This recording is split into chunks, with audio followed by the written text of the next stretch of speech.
नाज़रीन breaking news share करे रहा आहियूं त सिंध में 24 कलाकनि दौरान डेंगी वायरस जा वधीक 999 केस ज़ाहिर थिया आहिनि।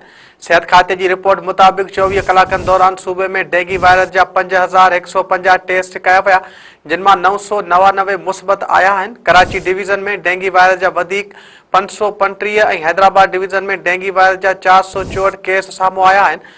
सेक्रेटरी सिहत रेहान बलोच चयो आहे त हैदराबाद में डेंगी वायरस जे मुस्बत केसनि में नुमाया घटिताई आई आहे। गुज़िरियल हफ़्ते जी शरह 46% खां घटि थी 35% रहिजी वई आहे। नाज़रीन, असां हिकु भेरो ॿीहर ॿुधाए रहिया आहियूं त सिंध में 24 कलाकनि दौरान डेंगी वायरस जा वधीक 999 केस ज़ाहिर थिया आहिनि। सिहत खाते जी रिपोर्ट मुताबिक़ 24 कलाकनि दौरान सूबे में डेंगी वायरस जा 5150 टेस्ट कया विया, जिन मां 999 मुस्बत आया आहिनि। कराची डिवीज़न में डेंगी वायरस जा वधीक 535 ऐं हैदराबाद डिवीज़न में डेंगी वायरस जा 464 केस साम्हूं आया आहिनि। सेक्रेटरी सिहत रेहान बलोच चयो आहे त हैदराबाद में डेंगी वायरस जी मुस्बत केसनि में नुमाया घटिताई आई आहे।